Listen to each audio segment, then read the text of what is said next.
'Tis you who... Just wing copy. We are back. It's time for best of show picks. We're just getting warmed up. There's a lot to talk about. Let's see. Who do I want to roll the dice and go to? Who wins?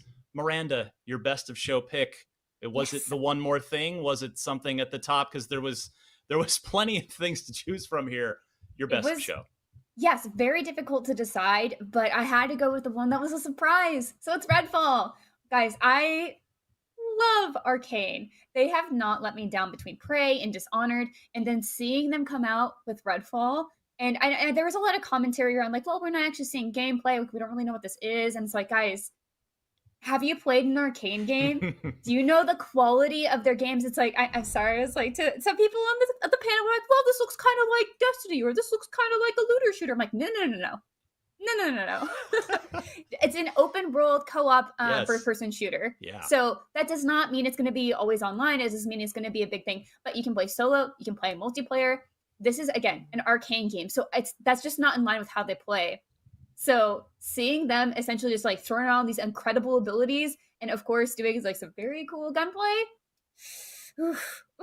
And vampires. Everybody loves vampires. The biggest part, vampires. I think Arcane just does such a fantastic job of like nailing the gothic feel of things without making it feel cheesy. Because I feel like a lot of times that I've seen vampires in video games, it's like Dracula or like that's a really hot vampire doing vampire things. But this one's like, okay, let's make them scary, but also really intimidating and cool. And they just nailed it across the board for me on this trailer.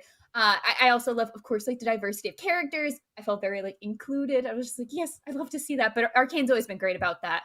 So if you actually look at the Bethesda Softworks trailer for this, they do have a little bit more information. So the idea is that they are in Redfall, Massachusetts. It's called Redfall. And is under siege of a legion of vampires who blocked out the sun and cut the island off from the outside world. So you're trapped with a handful of survivors against diabolical enemies threatening to bleed the town dry. So you get to choose a hero from a diverse roster. You can group with others and essentially just go slay vampires. I loved the tone of this as well. Like they're very nonchalant. It's like, oh, we gotta record this on camera. I know sometimes people have issues with how tech or media are used in games, but this just felt very on point of like, no, but it's important. They need to know what's happening. So I love just how genuine it all felt. And I am just looking forward to this so much. And it's soon. Summer 2022. 1 year to go. Yeah. Not good that stuff. bad. All right, Cam, how about you? Best of show. What was your standout here? It's Halo. It's got to be Halo. It just met all my expectations and more. It delivered on every facet that it needed to sell itself on. I'm at this point now where I'm expecting this game to come out. And I'm like, this game can't be bad. This game's going to come out and it can't be bad. It's going to be good. It just blew my mind. Multiplayer's coming out launch, which a lot of people were worried that like it was just going to be campaign first and then multiplayer was coming later. Everything just blew my mind. I just can't. I don't have the words. It just looked so good. You're on the air. You got to have some words, my friend. Yeah, I know. It's just so good. Like the story is super interesting. Added a lot more depth to Chief's character and what he's doing in the story from what we saw last year when they first revealed the gameplay. The multiplayer just looks out of this world. It's going to be possibly the biggest multiplayer game once it comes out with the new mechanics that they put in, with the chain grab thingy that they used to. You just use to hijack the free hook price shot tag. Yeah. Again, like the deflector shield, all the variety of new gear that you can use that I'm expecting you're also going to be able to use in the campaign as well. It's just mind-blowing. Can't wait. Yeah, and I think it can't be understated. The fact that this is free means you don't have to buy the game, you don't have to buy the campaign. Anybody with an Xbox One, with an Xbox Series, or with a PC can jump in on this. This could be this could have a huge community for years to come. I was so happy to see this. Now, I'll go next here because for me, I was not expecting Forza Horizon 5, and I am such a big fan of Forza Horizon because, we got the reveal of the Forza Motorsport Next Gen reboot last year at the showcase. So I thought for sure Horizon would be after that. That's sort of been the cadence as time has gone on. But here we are, that Horizon 5 is not only announced after Motorsport, but it's going to release before it. So that's really fascinating to me. Now, this is cross-gen, and Motorsport won't be. So they're clearly, they're just digging in to move forward on go full next gen. But man, all the cool stuff. The Mexico setting looks great. The lush jungles, the Destin. We've claimed 3 games here, but there's plenty more to choose from. What do you got? Yeah, they had an excellent show, Ryan. Lots of killer games, and everything everybody has said really blew me away. But one game came out and made a statement right at the beginning, and that was Starfield. 11/11/2022, and guess what? It is Xbox exclusive, as is the game Miranda selected also. That was them setting the tone for the entire conference about console exclusives, things coming to Game Pass. They're saying, hey, look, we have a lot coming, and we are setting you up to have a great gaming season through 2021 and into 2022. Now, I would love to see more. I see the cheese sandwich is already getting a lot of hype online. People are really, really excited about that sandwich. And yeah, the fact that they said that this is basically them showing off the tech that they're able to work with this engine, right? And that is great. I like the release date. I'm glad it's going to hit. Like, we know what we're going to play next season. We know what we're going to be playing this season. We're going to be playing Forza and Halo, and we already have a major flag in the ground with Starfield, and I can't wait to see more about what this game is going to be. I'm stoked. I think it deserves a lot more praise than maybe it's getting online. We've been doing this live show, so I don't know. Yeah, I want to give a quick honorable mention. I'm going to cheat because it's my show, and I'm going to give an honorable mention to a game that just sort of snuck in the middle of the show, Somerville. It gave off inside vibes when I'm watching it, and there's a reason for that. The studio that's creating that is founded by ex-Playdead employees. So you had a family here. You had a husband, a wife, a kid, and a dog, and it looks like you're with one or more of them at different points. And this just it's got a lot of those same atmospheric vibes that Limbo did and Inside did, and this is going to be it's going to be one of those games where you probably don't want to know anything about it going in, because I know that's how Inside is. Everyone listening to this should go play Inside and don't read any reviews. Don't find out anything about it. Just play Inside. And Somerville, from some of those creators of Limbo and Inside, gave off those same kind of vibes, a really cool art style, really cool mood. So yeah, definite honorable mention to that as well. But we're not finished yet. There's obviously more Summer of Gaming to come, but there's also more Xbox discussion to come right here.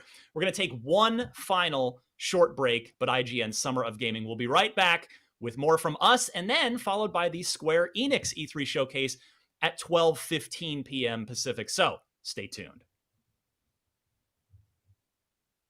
Summer of Gaming is presented by the Army National Guard. So let's check in with our gaming guardsmen and find out what they thought about the Xbox and Bethesda game showcase. Hey, what's going on, everyone? I'm Cam11B, a former Army sniper, currently a member of the Army National Guard, working as an esports manager. So we just finished the Xbox and Bethesda games showcase, and holy cow, so many awesome things, especially Back 4 Blood. So I grew up playing Left 4 Dead and Left 4 Dead 2. Co-op zombie shooters. It looked freaking awesome. It's gonna have a PvP mode now. Looks like we got massive scale enemies, which I'm excited to see. And then Battlefield 2042. I am freaking hyped. I mean, 128 player battles. Levolution is back. Looks like there's tons of different vehicles. I think I saw Osprey. We've got tanks, 4x4 quads, so much. I'm excited. We saw an awesome execution right after the grappling hook. I mean, I'm extremely excited to see what 2042 has to offer. I hope they bring back some type of Titan gameplay, or maybe boarding large ships, something like that from 2142. I'm extremely excited. What did you think of the Xbox and Bethesda game showcase? Let us know in the chat. I'm Cam11B from the Army National Guard. You can find us both. You're on Twitch. Now back to you. Welcome back. Just a quick reminder that we have got that Square Enix showcase coming up in 15 minutes. Until then, this is our Unlocked post show. A lot to unpack from the Xbox conference. And we're going to do a little social check-in now. Let's check in with everybody on the internet, see what the community is reacting to. Destin, are you there, or are we still in that technical difficulty with you? No, I'm here. Good. Can you hear me? Go for it. Yes. Hello. All right. So I've been fed some tweets, very ballsy of them to do, but I dig it. Still probably do some battle pass thing like literally every multiplayer is doing right now. But whatever, bro. Halo's back. So he's talking about Halo and how it's going to be free to play. Very, very excited from at Agreed, Tyler T15. Who else we got here? We got Smitty, Dante, longtime SOT fan. It's been amazing the last year or so. Had so many sick adventures. This looks class as well. That Sea of Thieves. Pirates of the Caribbean tie-in was totally unexpected, and I mean that got me like, if there's a whole story campaign there, like it made me want to jump back in and play it. I'm just 100%. disappointed we didn't see Will Turner. Where is Orlando Bloom? He's the only one I want from Pirates of the Caribbean. Yeah, what else you got, Destin? I was really surprised by that one also. I think it's a really smart integration to Sea of Thieves. Before it aired, I said, I wonder why they don't partner with somebody. And then sure enough, Disney and Pirates. Anyway, we got one from Fred His Slayer. It says, I love so much the universe of the game. I wish the game would be in third-person view. We will see in the future.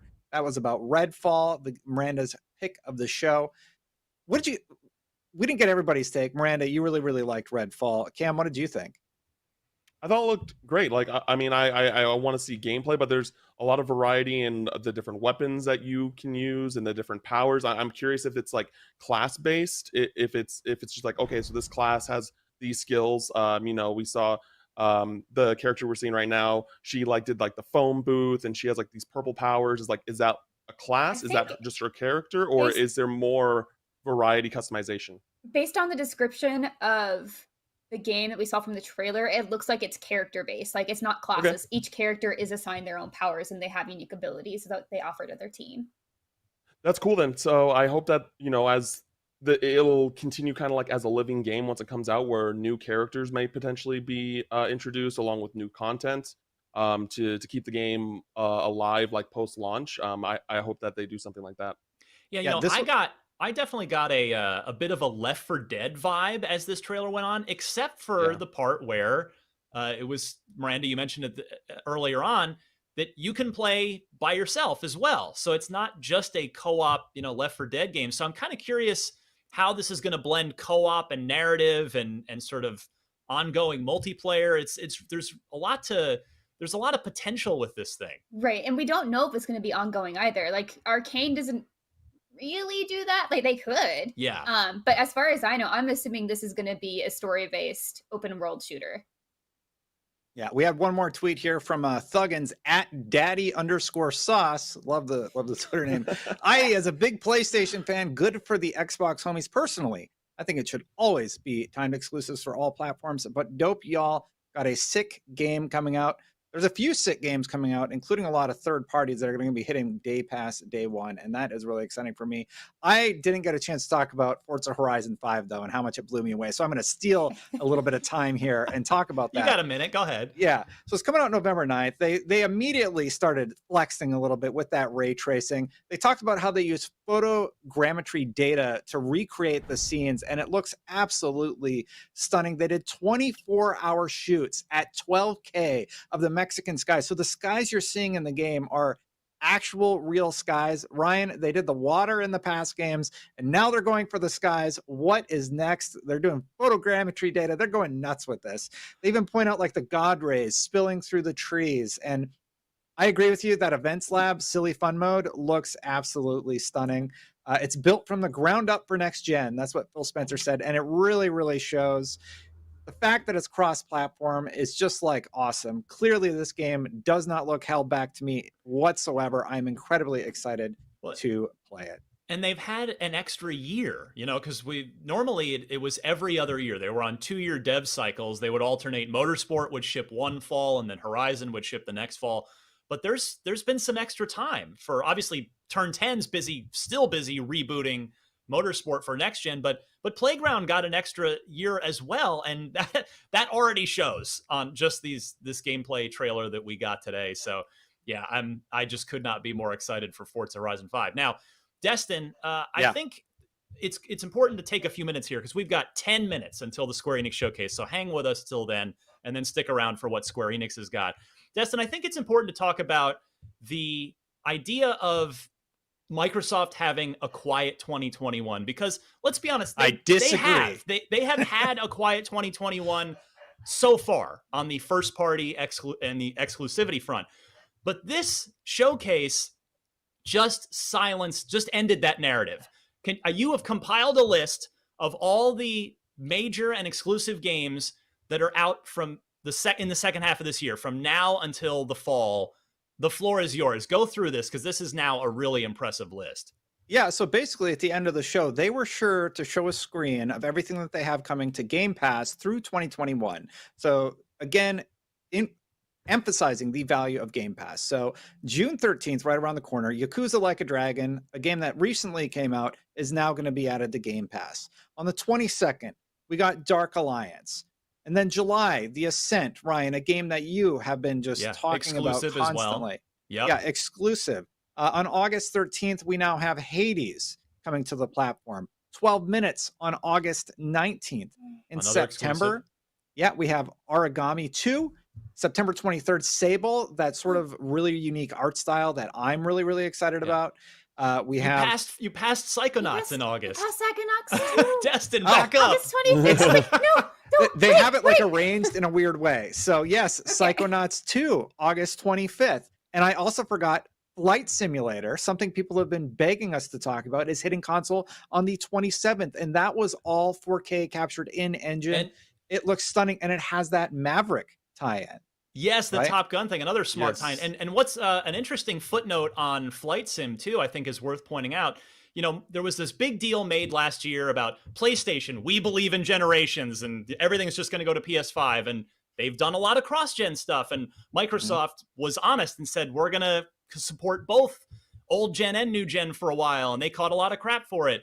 Well, both are, taking full advantage of the new console and the old where they can. But Flight Sim now is, I believe it's the first of the first-party games to go ahead and leave the Xbox One behind. And it's no wonder from taking a look at it, Destin.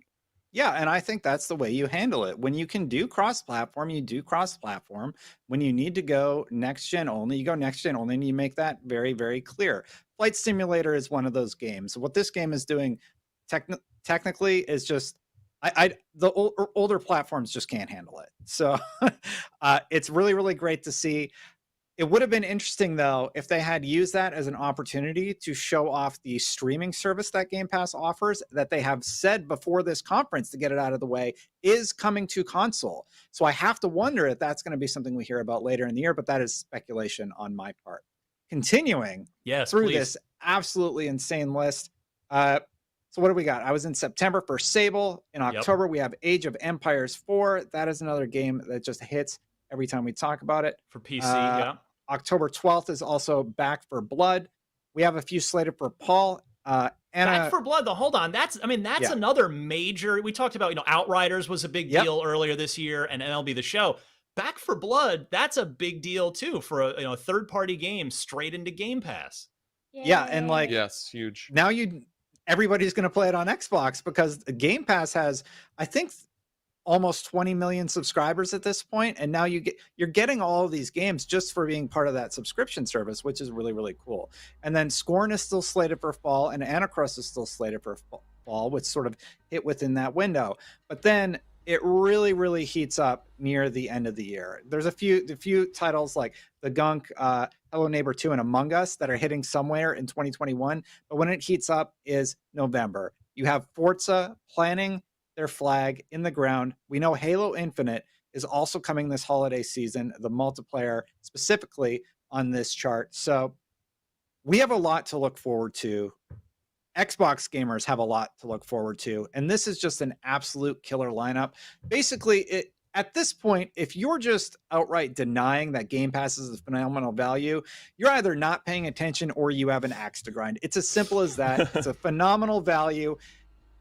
I think everybody recognizes that. It's been called the Netflix of gaming. It's stupendous. It is a huge win for consumers and developers. I'm a big fan of what they're doing here. And the reason we keep coming back to it too, because it's just really surprising how good it is. And that's why I think we emphasize that so much. It's not just because it's like, oh, well, we're the Xbox show, so we have to talk about this. It's like, no, it's just like, how is this a thing? Like, it's just really such a big deal if you are playing a lot of games on PC, if you want Game Pass Ultimate, or of course, if you have an Xbox, why not? Yeah, and the Miranda was the Outer Worlds 2 for that. I feel like that kind of just came and went. This is another game. Talk about it. Yeah, we didn't even talk about it. Possibly the best trailer, just as because it was the whole thing was tongue in cheek, like that. I was laughing through the whole thing. Yeah, that was just a very self-aware. It's like, here's the lens flare, and we're like, wait, what is it? Is this Outer Worlds? I don't know. And then it keeps going on, and like the narrator's just having a good time with it. I think they even animated it to be very aware as well. I think when they did the silhouette of like the protagonist that's not finished, as like the trailer narrator was saying, it just kind of shrugs. It's really funny. But good to see Outer Worlds 2 come in. And now we know. So now we know all 3 projects that Obsidian is on. So you know Microsoft purchased Obsidian. And they're getting a pretty good bang for their buck there because they've got Grounded, which has been successful in early access Xbox game preview so far. Avowed, obviously, further out on the horizon, but it did get a quick shout out from Phil there towards the end. That's knee deep in development. That's going to potentially a huge RPG. And now the Outer Worlds 2. And in fact, kind of on that note, Cam, the Xbox, I feel like in the early days of Xbox, even into the 360 years, the Xbox was kind of known as the shooter box, and that's great. There were a lot of great shooters, but now I feel like the Xbox is the home of Western RPGs. Absolutely. I mean, we got all these new RPG IPs like Starfield now, and the Outer Worlds 2. The Outer Worlds is going to be exclusive now. Avowed, and we're getting returns of old IP that were RPGs back on the 360 and the original Xbox, like Fable. There's so much to love. I can't wait to play all these games. Like, all these games have the variety and depth that I'm looking for in an RPG, and there's nothing to be concerned about. I'm incredibly excited. All these developers are very talented, and I can't wait to see the end product. I know you're a huge JRPG fan. There were a couple of cool JRPGs in the mix too. Not that the Western games get all the attention. Yeah, there was. There was this title. I don't want to butcher the name, but it was like a Ayudin Chronicle. Yeah. So I know about the game. I just don't know how to pronounce the title. But that's from developers of Suikoden. Traditional, like, iconic JRPGs back from the PlayStation and PlayStation 2. And the art style gave a lot of like Octopath Traveler vibes, which is now also on Game Pass. And it's going to be a while till we get that game. That game was kickstarted, I want to say, either like really early this year or late last year. So there's 2 games coming, one in 2022, one in 2023. But we know that they're coming to Game Pass day one, and that's awesome for JRPG fans like myself. Destin, another big game we haven't even said a word about yet. It was in the middle of the conference. Battlefield 2042. We got gameplay reveal there. You had a very astute observation that I did not catch on to about that gameplay trailer. Yeah, so the original trailer was all CG, and they were showing off the different maps and stuff that we're going to be able to play on. And then they recreated some of the moments that we saw in that trailer in engine, and I thought that was really nice. Now, it's pre-alpha gameplay, so it's just cool to see that they're like, hey, this is pre-alpha, this is early, 128 players on next gen, and I believe it's 64 on previous gen. But it's cool to see that they were able to showcase moments from a CG trailer in engine for this demo, and I appreciated that. All right, guys, final thoughts now. We have 3 minutes, maybe just a tad left. Final thoughts on this conference. We gave our best to show individual game picks. We talked about a lot of games, although there were so many we didn't have time to cover all of them. We talked about the glory of Game Pass. But just this conference overall, Miranda, how about compared to years past, historically, like, how was this conference for you? So, you know how we talk a lot about how conferences have like kind of a mid-lull? This did not have that. This had like some things like, oh, well, we're getting ESO updates, like Sea of Thieves updates. And like, maybe if you don't care about those games as a service, you know, that's something that's a little bit slower. However, even those still had really neat updates. Like the editing was good, the conversations around them were good, and they're always like put with other very exciting things. I think Microsoft really nailed it with the pacing of this show. And they did such a fantastic job of like opening the show, like opening with Starfield. Great idea, because a lot of people thought, well, it's probably going to be at the end, right? It's going to be the one more thing. No. They had another one more thing. And also, I love that they had Halo later on, because I think, at least for me as a huge Halo fan, left that like anticipation waiting. It's like, oh, well, when's Halo? I thought they were going to open with Halo possibly, but no. I just really liked how this was paced, and it just had me excited at a lot of different moments. And I think that's what you could always want from a conference like this. Yeah, you make a great point about pacing. There were very few human beings on the screen presenting things, which, like in years past, I know I've kind of been a little annoyed by the obviously teleprompter scripted roundtable conversations where people aren't really talking to each other. They're just looking over their shoulder to read the teleprompter. And there really wasn't any of that. It was just game. And I agree, the pacing was great. Cam, how did you feel about this conference overall? Yeah, making it really quick and short, I think that it was great. I think it's their best showing in a very long time. I think it did everything that they needed to do to get fans of Xbox excited. And the only thing that I wish that we saw was Everwild. I think that game, we've been waiting on that game for a while. I really expected gameplay during the show, but we didn't. Oh well, we'll see it soon. Destin, you have literally 10 seconds. Twitter-worthy final thought. This was awesome. Xbox did great. I cannot wait to see what else they bring, because there's a lot that they didn't show still coming. Yeah, Perfect Dark. We mentioned Everwild. Hellblade 2. We didn't see it, but so that means there's more to look forward to moving forward. So that's about all the time we have before Unlocked gets locked again, but there's still tons more coming up today and beyond. But right now, Summer of Gaming rolls on with the Square Enix Showcase. Let's go.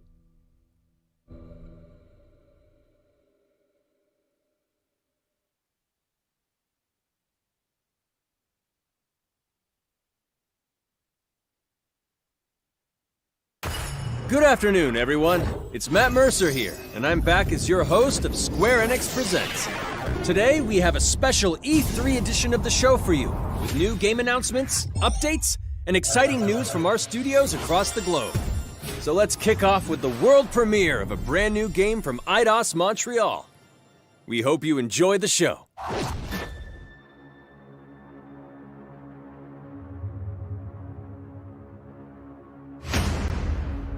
I am so proud of you. Do you know what a birthright is, Peter?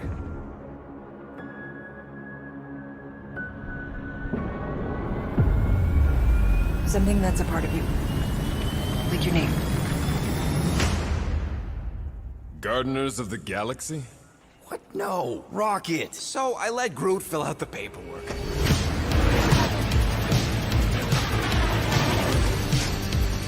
So we got fined. We appear to be 6,963 units short.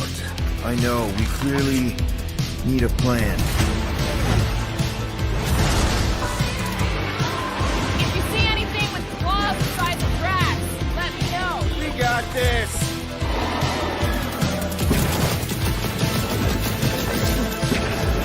Drax, roll! No!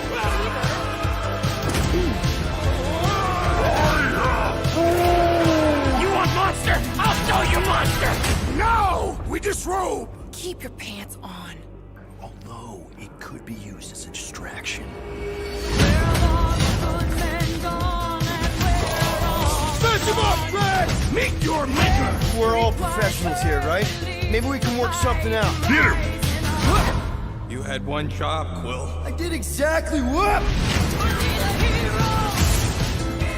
More no-killing teammates! That's who! It's literally in your contract! I made no such commitments! In less than 3 cycles, all would be lost. The galaxy cannot be saved, Peter Quill. We can do this together! Fucking great!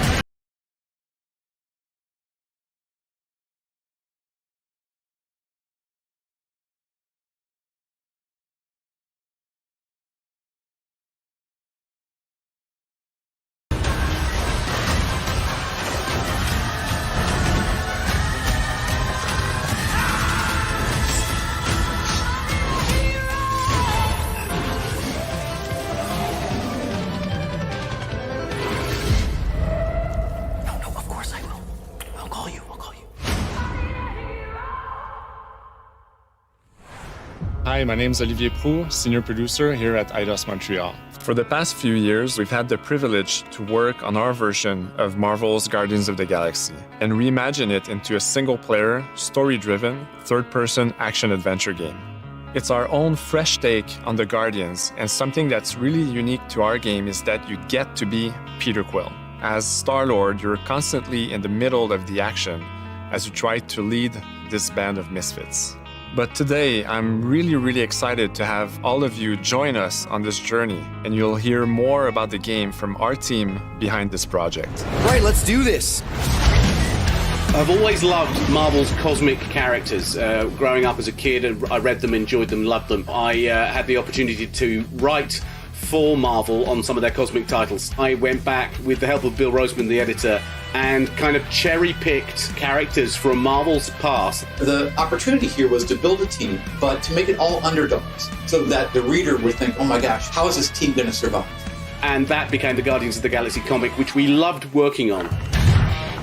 I remember the first time that the Marvel crew came to Montreal, we were showing them the design of the characters, how they would look, and they stayed silent. I don't know if it's a minute, but in my head, it was a minute. I was like, oh my God, like they hate it. We realized how much that Marvel and AYUDAS Montreal share and have in common, and that we knew the Guardians were in perfect hands. Looking at the samples that AYUDAS were kind enough to show me, I think he's fantastic and absolutely in the spirit of what these characters are. What makes the gameplay experience unique to me is no matter in what phase of the game you are, whether you're in exploration or you're fighting, the Guardians are constantly around you and you never feel alone. While you're the leader, the Guardians will also challenge you and make decisions on their own, and you will have to adapt to it. You are literally part of the Guardians of the Galaxy. The decisions you'll make will have lighthearted to haunting repercussions, and the game will react to what you do and say. Gamora, no killing teammates! Says who? It's literally in your contract! I made no such commitment. You are playing as Star-Lord and you're using your blasters and you're using your jet boots. Star-Lord is really empowering. He's very agile on the battlefield. He can slide and over with his jet boots. Of course, he has his elemental blasters that have different powers as well. And on top of all of this, he can use the unique abilities of his Guardians. We're not pirates. We're legally incorporated heroes for hire. Gardeners of the Galaxy? What? No. The story is about a group of misfits, the Guardians. In our world, they've been together for less than a year. They create something on a small scale that looks insignificant. And as they progress through the story, they discover that they created something really big that threatens the galaxy. There are a lot of very interesting villains in the Marvel franchise. And when you're starting to work on a story like this, you get to get your pick of which ones will make the best for this story. That gives us the opportunity to bring in some that are well known, but some that are also not all that well known. What AYUDAS is getting so right about them is capturing what it's like to be a misfit family. They're also bringing an amazing imagination to it. You're going to see planets and characters that are going to blow your mind. Interpreting it in its own way, I think, makes it feel incredibly fresh and exciting. It's not a matter of trying to replicate the comic or trying to replicate the film. It's trying to take the medium you're working in and make the best version of Guardians out of that. They made it fun. They made it rock and roll. They delivered everything you would want in a Guardians game.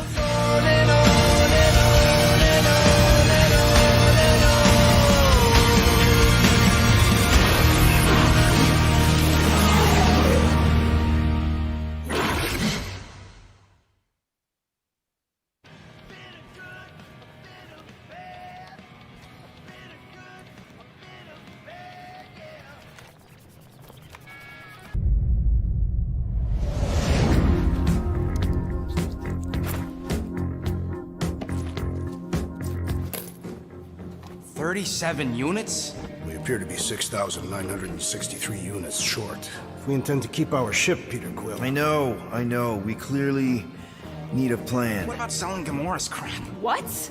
Oh, come on. You've been hoarding them stupid knickknacks ever since you first joined us. I mean, Don't tell me they ain't worth nothing. Quarantine zone was always Holding out on My us. figurines are not knickknacks. Team's in trouble, and you can't be bothered to make no sacrifice. I will sacrifice your head. And take us to the majestic mountains of Kakarantara. Guys, I think we should hear out Groot for once.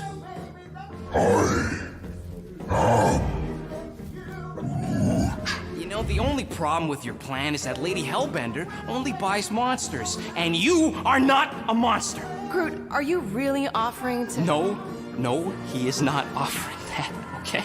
It could work. So, Groot, I guess we could bust him out after. Absurd. Lady Hellbender seeks the monster within. The small, ugly one is clearly the correct choice.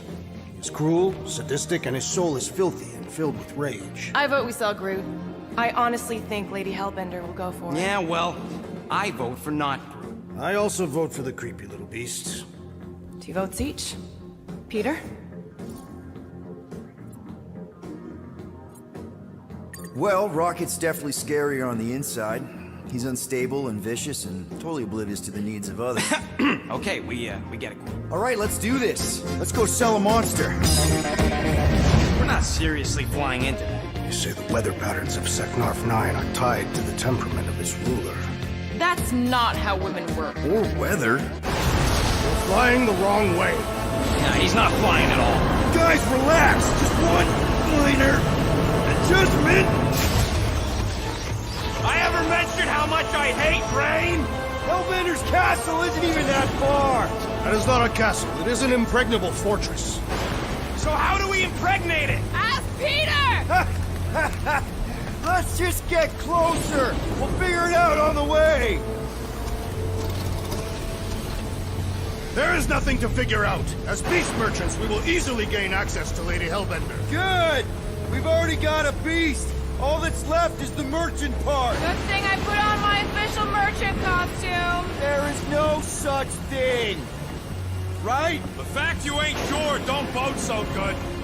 Whoa! That is some really crazy lightning out there. Never seen anything like it. Meteorological suicide is what it is.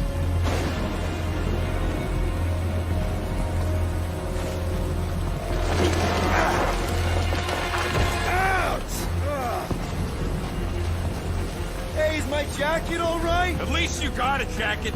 Some of us are soaking here. Less whining, more walking. Hey, Stormlord, we ain't seriously walking through this. It'll take forever in this storm. Stop complaining. The hardship will strengthen your spirit. I face more than enough hardship. Thank you very much. You are welcome, Feeble One. We got this. Just don't fall and we'll be fine. Oh, whoa! Whoa!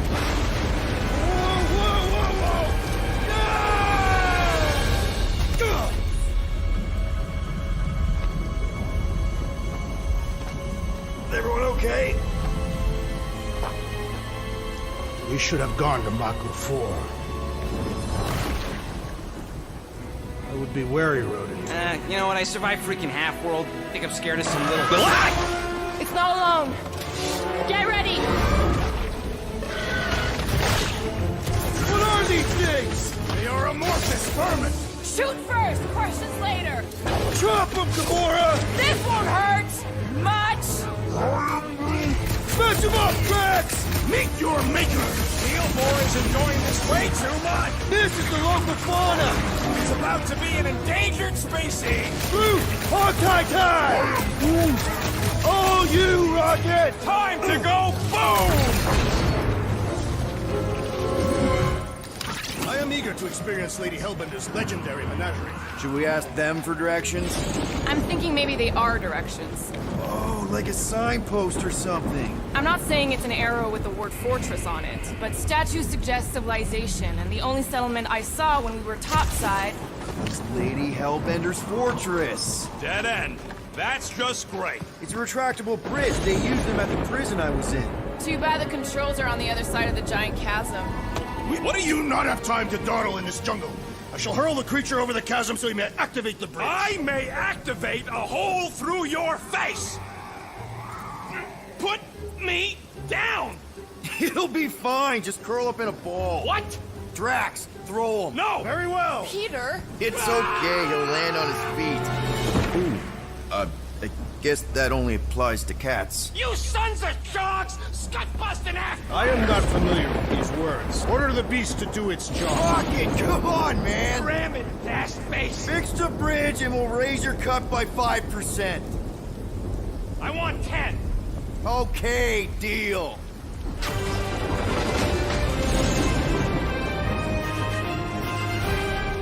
Thanks for the bridge, Rocket. If you even think of pulling that scud again... Hear that? Guys. I got it.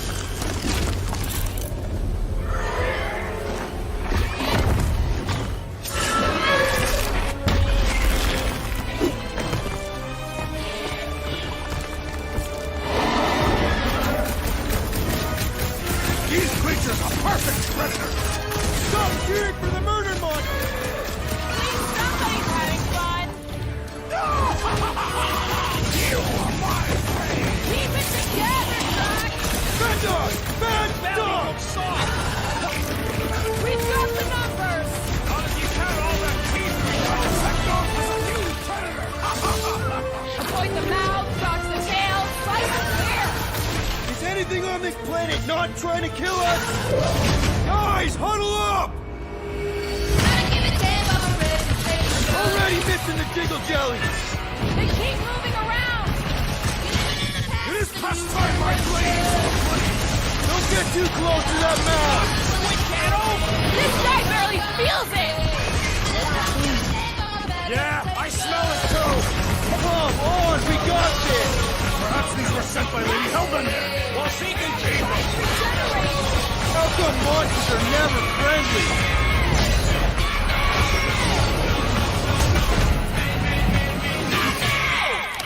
That is definitely in my top 10 fortresses. Peter? Aren't you forgetting something? Oh, right. The cage. The point of even getting the Flarkin thing was looking like we mean business.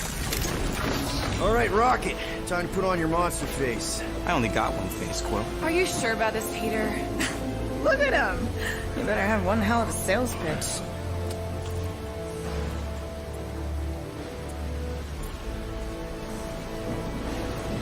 Maybe Gamora's right.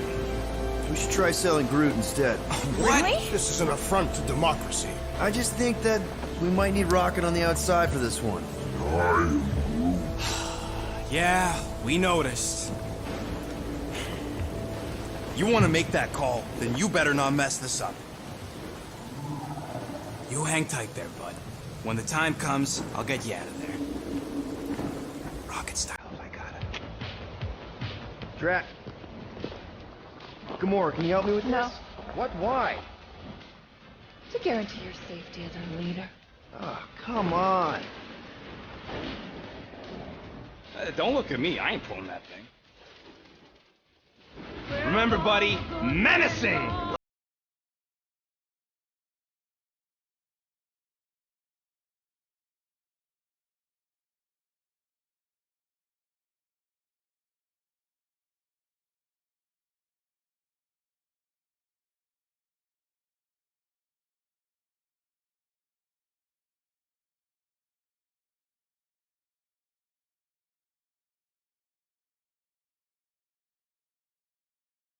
Rocket, what are you doing?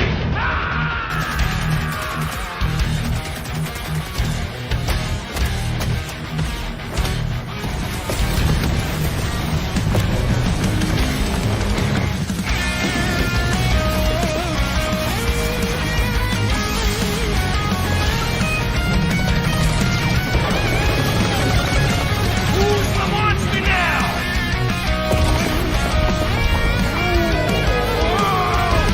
Rocket, what the?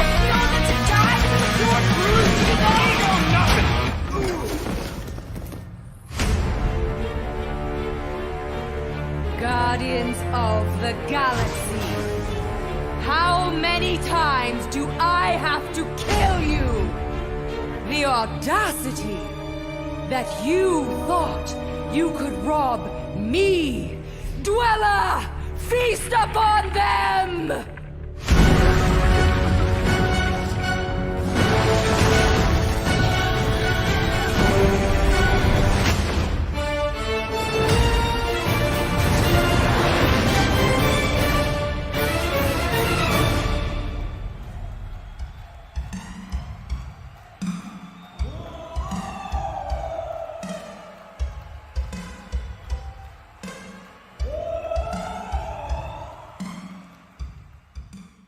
Now we're going to revisit 2 iconic brands that are being remastered for modern platforms. First up, relive the classic games in the Final Fantasy series, and then get one more peek at Legend of Mana ahead of its June 24th launch.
Up next, Earth's mightiest heroes continue their fight to defend the world in Marvel's Avengers. The team at Crystal Dynamics is excited to share the latest updates with you, including new mission types and a growing roster of heroes.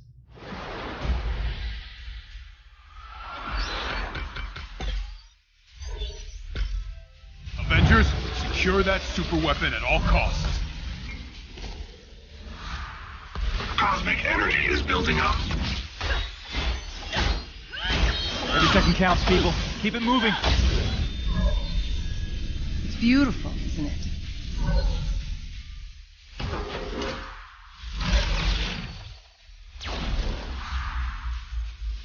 You're out of your depth, Avengers.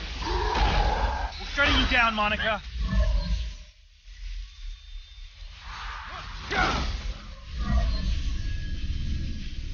The world doesn't need Avengers. AIM will save this world. I will save it. There is no end to these clones. You don't understand what that cube is capable of.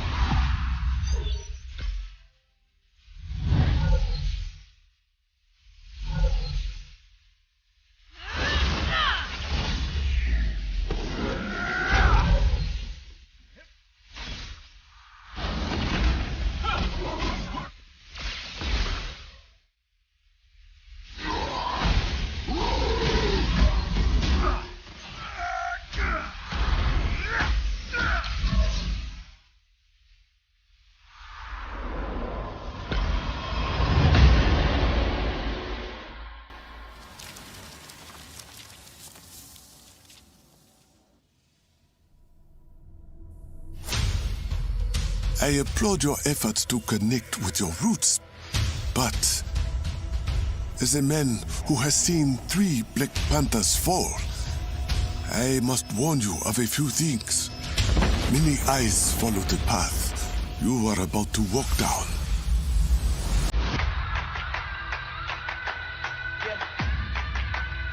They say I walk like a king, talk like a king. You can act around, now say the same. You just wanted to show off your suit. They all want the name, but they ain't got what's running through these veins. Make way for the king. It is Claw.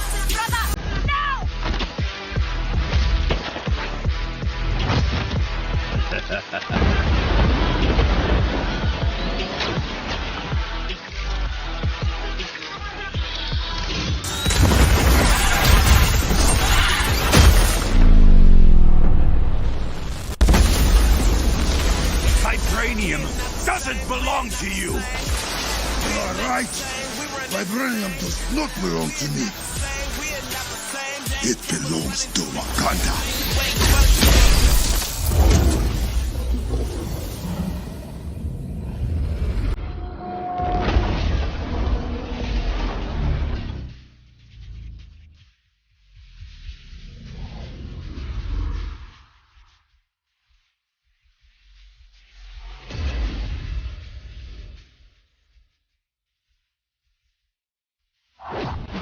Now it's time to give mobile players a quick look at some of the games that will be available in the coming months. Good evening, 426. Our intelligence reports a new threat to global stability. Their reach is unlike anything we have seen before. Following Agent 47's disappearance, you were selected because of your remarkable skills. Execution must be perfect. We will strike from the shadows, and they will never know what hit them.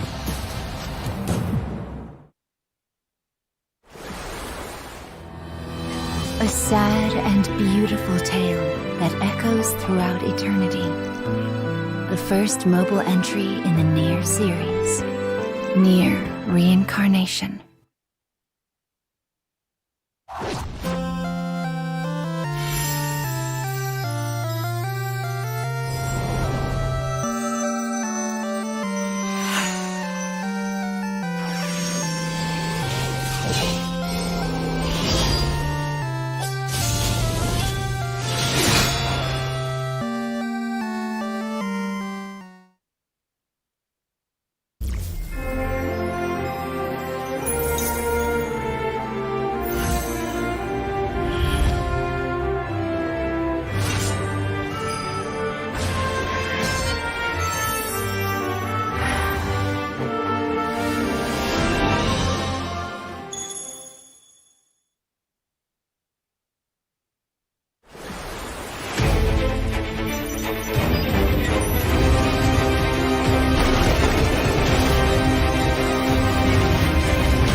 Today, the team at Platinum Games is giving you an exclusive look at the epic world of Babylon's Fall, featuring fluid combat, powerful weapons, and a unique art style.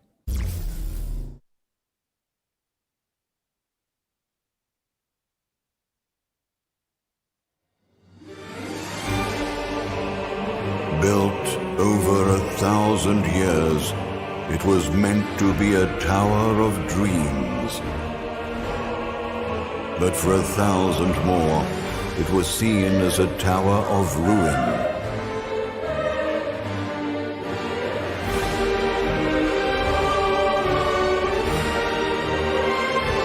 Persevering through fire and ice and the coldest of winds, eventually the tower became a symbol of unrelenting ambition.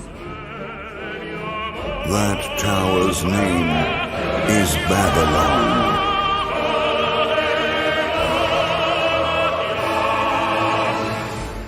Does the savior of Neo-Babylon stand among us? Let's find out without further ado!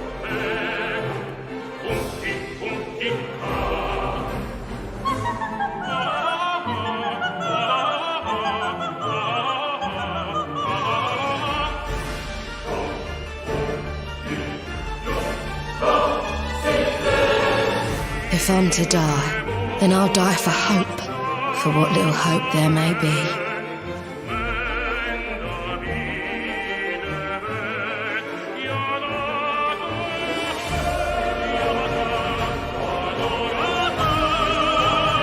Seen through the veil at last, have you?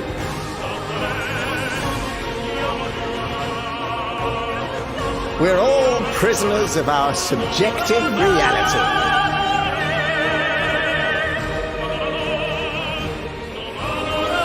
Believe only what you see, and you're like to end up seeing only what you believe.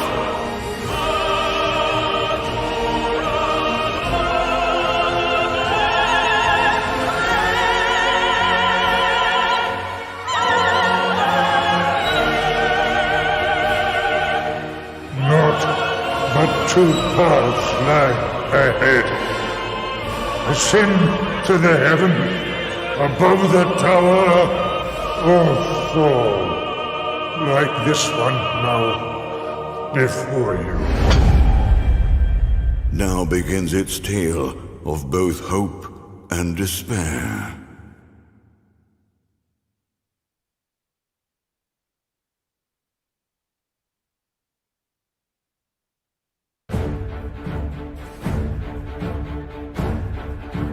プラチナゲームズは本当にアクションという部分に関しては世界屈指のデベロッパーだと思ってますし、ニーアオートマタでそれが証明できたんじゃないかなと思ってます。ニーアオートマタのアクションをもっと楽しむためにどうしたらいいかって選ばれたジャンルがハック&スラッシュでしたので、このゲームのコンセプトは端的に言うと、ニーアオートマタのアクションでハック&スラッシュというジャンルを楽しむということになります。もちろん1人でも遊べるんですけど、4人でダンジョンを攻略していくゲームになります。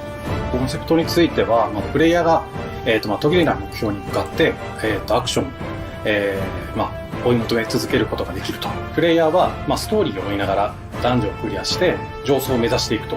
入手する装備や素材を集めて自身を強化してカスタマイズしていくと。ゲームのスタイルとしては、オーソドックスなハック&スラッシュという形ですね。ただアクションがスキルや強い力を引き出すためのトリガーになっているところがポイントかなと思っています。プレイヤーの背中についているギデモコフィーというのがかなりキーアイテムとなっています。それによって、遊び方とかカスタマイズの方向性っていうのも変わってきます。ハイファンタジー感というか、その上品さというところはすごい意識してくれというふうに言われましたね。カートゥーンチックにならないようにというか、リアルに本当に存在している人たちがいるかのような感じは意識しました。このゲームは運営型のゲームとして開発しています。発売後も定期的に新しいコンテンツを提供する予定です。ようやく皆さんに改めてこういった形で発表できたこと、本当に私たちも嬉しく思っていますし、まさにこれから開発の佳境になっていくので、精一杯頑張っていきたいので、皆さんも引き続き応援よろしくお願いいたします。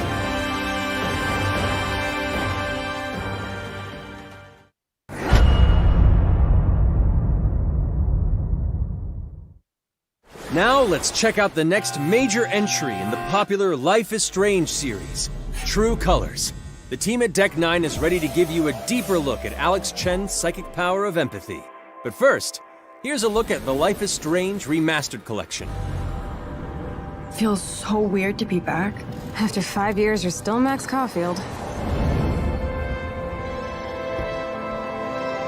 What do you remember about us as kids? I think about us as little pirates, running and jumping through Arcadia Bay. We are awesome!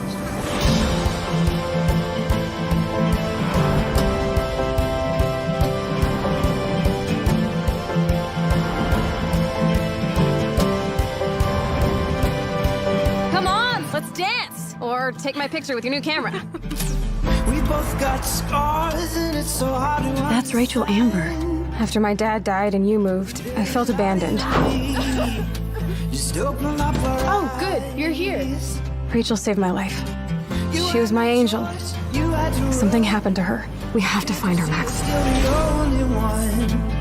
Holy shit. Max, what's going on? No! Whoa. I discovered I could reverse time. What the hell is this? Whatever's going on between us is special. Step back before you regret it. Get in, Max! Then I realized I had a choice and the power to change everything. Arcadia Bay is on the edge of disaster. Time to change time. Whatever happens, I'll always have your back. Always.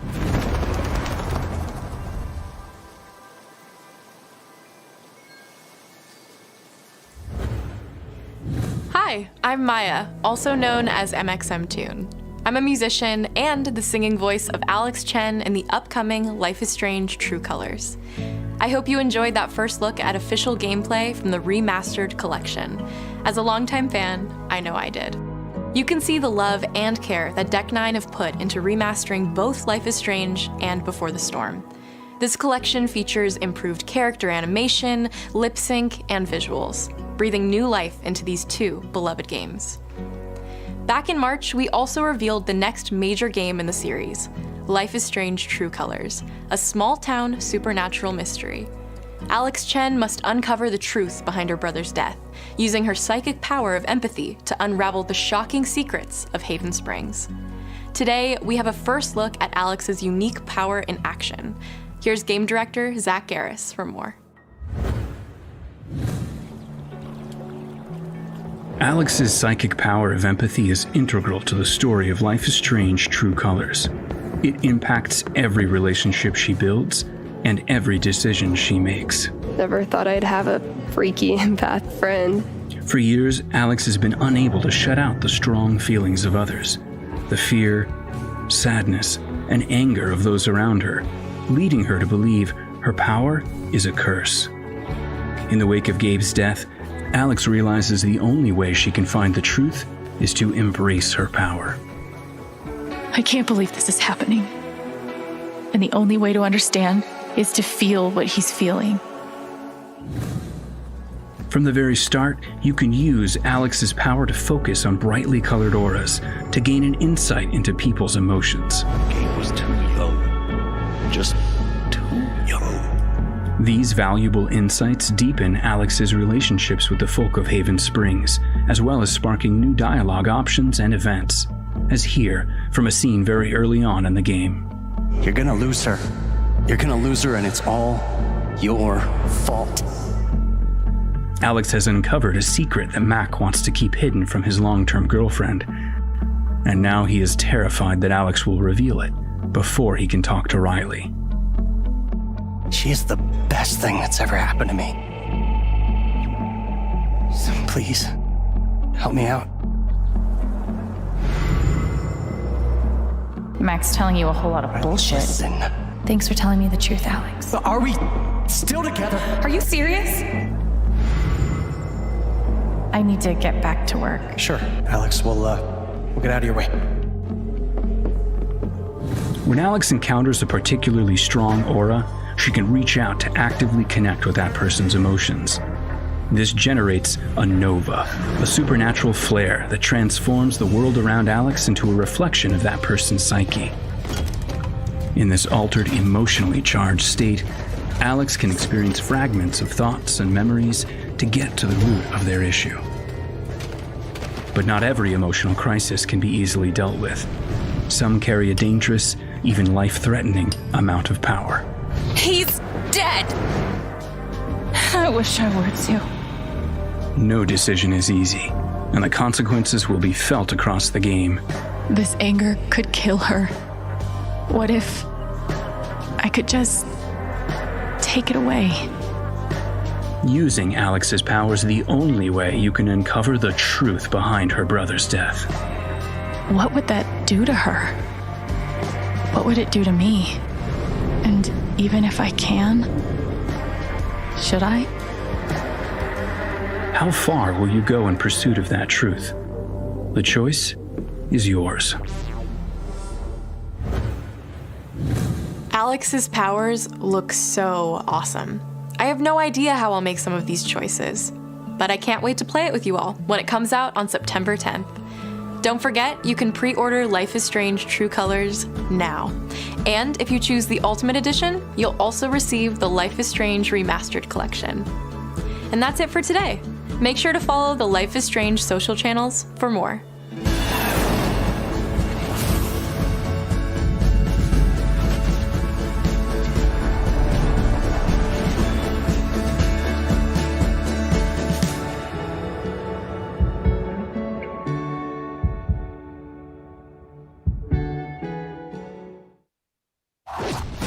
And now, we are excited to unveil a brand new title from Square Enix Japan.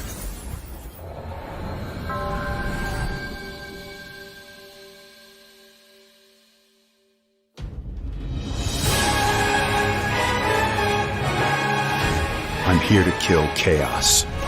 That's my mission.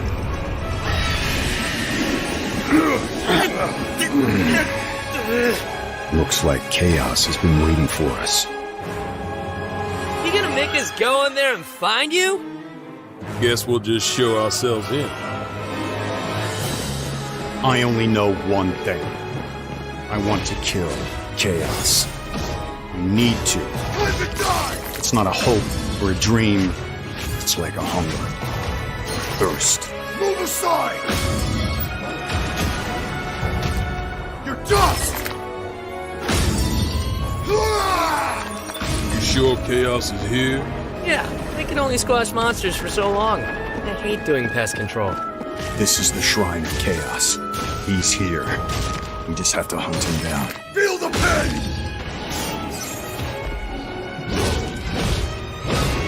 The darkness is so thick I can taste it. This is it.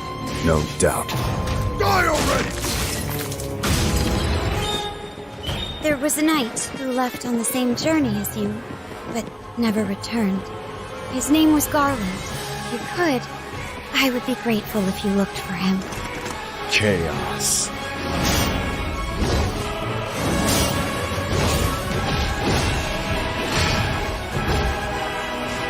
I'll crush you!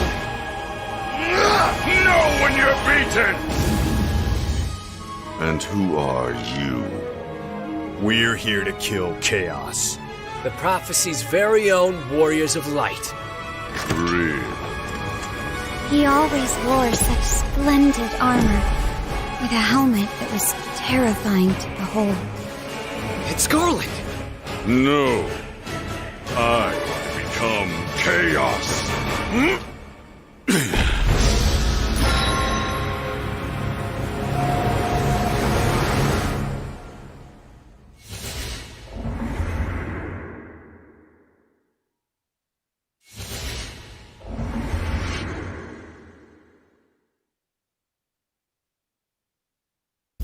I'll leave you with a look at some of the amazing Square Enix titles you can play now, as well as those to come.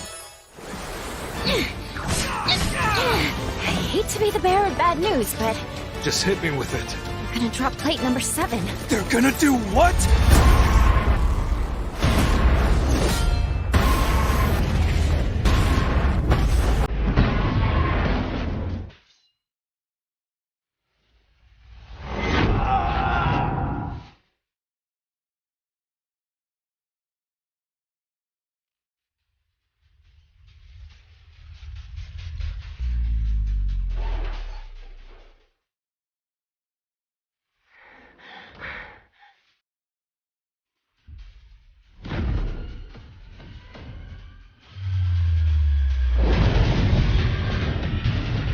It's all or nothing.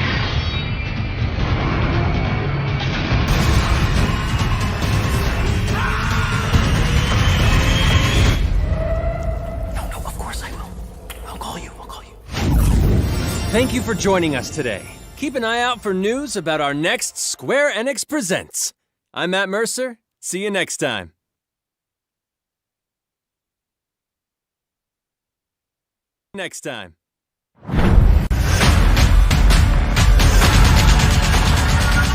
IGN's Summer of Gaming has officially partnered with E3 2021 for the ultimate team-up. From direct access to the major gaming press conferences at E3 2021, with exclusive gameplay and reveals, to exciting first looks at the hottest new games, IGN's Summer of Gaming has it all.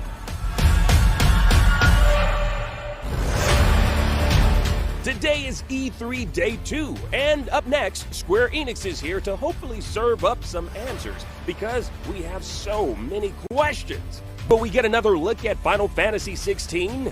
Actually, hold on, Square Enix. You can't have a new Final Fantasy until you finish the last one you started. Where's the rest of Final Fantasy 7 Remake? Which Marvel heroes will Avengers assemble next? Also, Outriders had an explosive launch.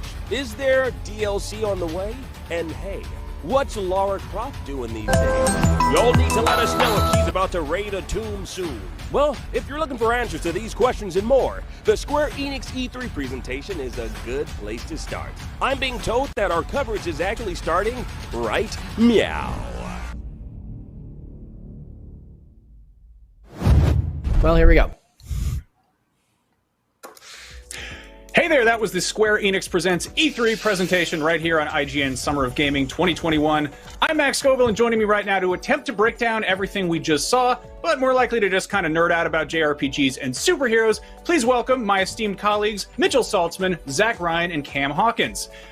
Surprise, we're getting a new Guardians of the Galaxy game in just a few months. This was kind of amazing. They managed to keep this cat from getting out of the bag, or rather raccoon, I guess. Who wants to go first? Raise your hand. Sure. I'll go. No, go ahead, Mitchell. Go ahead, Zach. No, go. Yeah, I'll go ahead and start. Okay, go ahead. So first things first. amazed that this game is coming out in October. Like, cannot believe that they've managed to keep this a secret to the extent that they can announce a release date a few months out and be ready for it. Like, that is so awesome. Overall, I think this looks pretty interesting. I think we talked a little bit while we were watching the show. I'm not like wild about the character design, but I think that the actual game itself, I think that the dialogue in between the characters is really cool. I'm stoked. I'm ready for a Guardians game, and I think this could be a really good one. I think another thing that we brought up, just sorry, really quick, is that it kind of gave us like Mass Effect-y vibes, not in the way that it was like an RPG, but in the way that there's a lot of banter between the characters. There's a lot of emphasis on choice. There's a lot of, in combat, you're telling your squad mates to do different things. So I was all about that. I thought that seemed really, really cool. Yeah, it's neat. It's kind of got that... you know, it's like Mass Effect with the sort of brainy stuff stripped out of it. Like it's you know, the Guardians are kind of like the crew of the Normandy, but like a little bit dumber and goofier. So it's kind of a good setup there. Cam, a lot of people were talking about the designs. What did you make of those? Yeah, I'm not a big fan. I don't like the whole beard thing that like Rocky Raccoon's got going on. Gamora is an interesting choice. Like I'm not super into the different character designs. Like, some of them feel a little bit MCU like inspired. Drax kind of similar to that. Groot looks kind of like that. But to be fair, like, some of those characters, you can't really make a whole lot of difference in those characters in a way that like still feels true to their character, because they have a relatively simplistic design. So I'm not like really. It's not like a turn off, but I definitely wish that it was different. I will say I'm really digging Star-Lord's Devil May Cry style jacket. He's got a very very nice Dante vibe to him. Yeah, Mitchell, you're a big fan of hack and slash and action games. Tell us about the combat a little bit. Yeah, so you know, it's a third-person action game. What was really surprising is that you only control Star-Lord, it seems like. So like I mentioned, it does have that kind of Mass Effect vibe where you are kind of, you know, giving orders to your partner, to your teammates, telling them to do their very specific set of skills. But, you know, it looked like there was a combo meter. You can, you know, bump enemies up. Star-Lord has hover boots, so he can kind of float around. And yeah, it seemed like it had a pretty solid base for look at Rocket's guns there. You can slide on the ground. So yeah, it seems like it's hitting all the check boxes in terms of what you would expect to do with the Guardians of the Galaxy. I said it earlier, but when we were watching it, but like I would be willing to bet that we at least get some time with each of these characters. I think Star-Lord is Star Wars. I think Star-Lord is probably the main playable character, obviously, but I bet you, like, you know, like in The Last of Us or something where you wear somebody else's shoes for a little bit, I bet you we get, you know, 15 to 20 minutes somewhere in this campaign with each of these characters, because it is an ensemble cast. Like you know, you want to spend that time with each of these characters, maybe doing a little solo mission or something.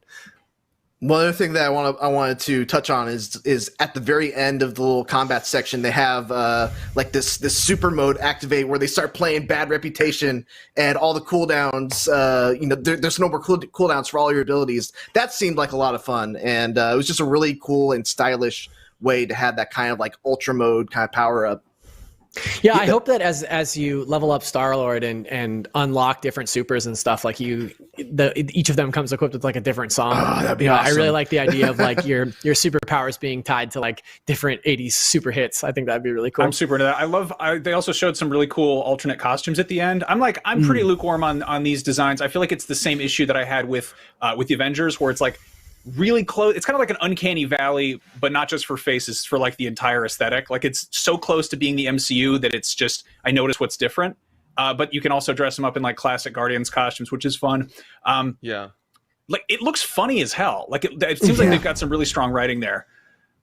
Yeah, I like that they're taking a page out of the Telltale book as well, and they have the you know, when there's that moment where you can support Drax in his effort to toss Groot or discourage him, and so Rocket, and so you toss Rocket, and then that little icon pops up that says like Rocket is furious that you threw him across the gap. Like, I thought that was really good, and I like the idea that maybe that will have some impact later in the story of like, you know, your your party's temperament towards Star-Lord because of the choices that he makes throughout, I think is really interesting. Yeah, I'm curious if we're going to have branching paths or stuff like that. But that'd be very cool. Yeah, right. Like I think it again, if they sort of cherry pick the more I don't know, like social aspects of Mass Effect, that could be really fun. I'm relieved that this is a single player game. That's kind of what that's kind of what the experience I want from a Marvel stuff is.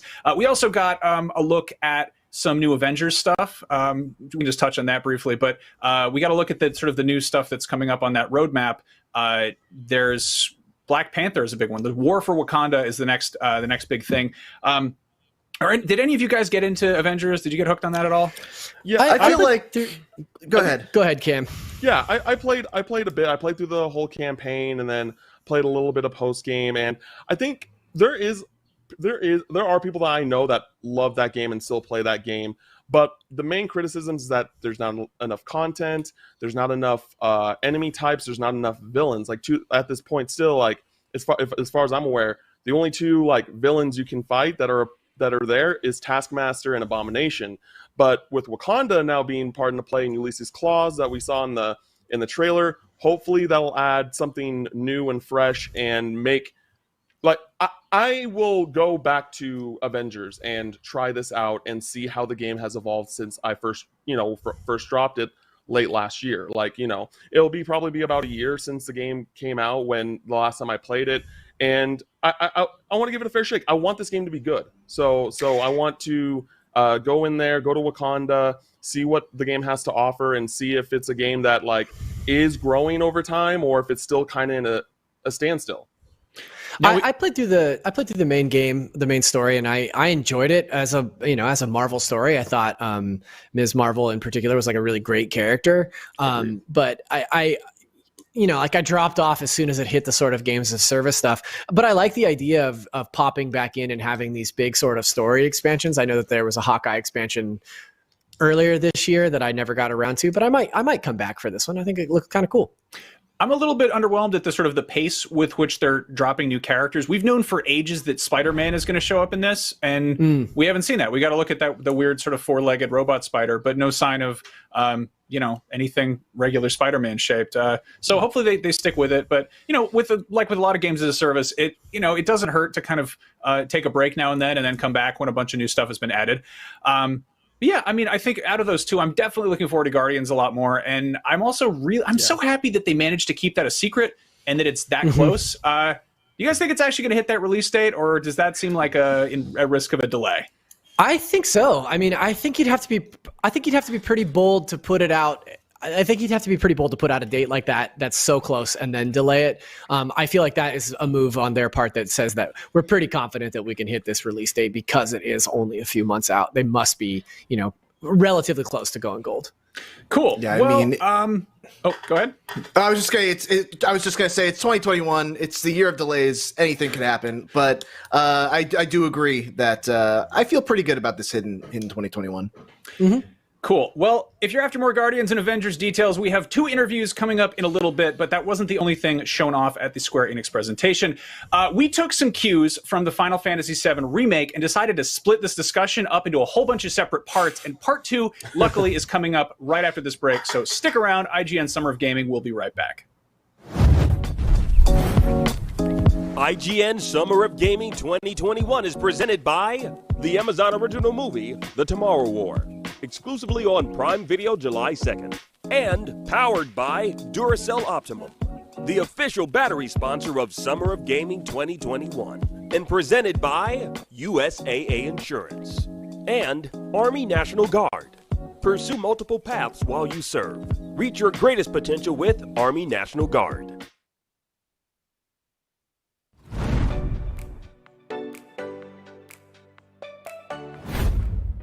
Not only is IGN the world's biggest media brand for games and entertainment, but we also have a team of some of the world's biggest fans of your favorite franchises. From breaking news and exclusives, never-before-seen looks at movies and games, to reviews, let's plays, and live streams, IGN brings you all the coverage you need, no matter where you are. Whether you're on IGN.com, the IGN app, YouTube, Facebook, or Snapchat, we've always got you covered. IGN, the #1 source for all games and entertainment fans worldwide. Everybody loves watching a speedrun of their favorite game, but what if you got a chance to peek into the mind of the developers behind those games as they watch their hard work get completely destroyed right in front of them? What is happening right now? That's exactly what happens on every episode of Devs React to Speedruns. We invite you to ride along with the developers as they watch, react, and enjoy some of the craziest gameplay by the most skilled speedrunners on the planet. Tune in every Saturday for a brand new episode. Competition brings out the best in all of us. Well, mostly. Oh, that's a controller break. That's unfortunate. Welcome to IGN Compete, where we bring you the stories behind the esports headlines. World champion. From the triumphs Daryl takes the game to the hardships It's not heavy. to the miracle moments that will go down in history. I just can't believe it. It's crazy. It's all here on IGN Compete. God, I'm in disbelief.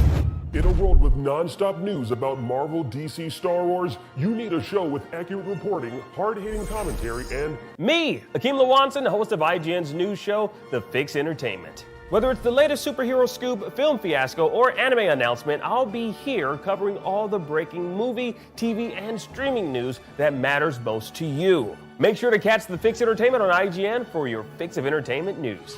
Let's drop it.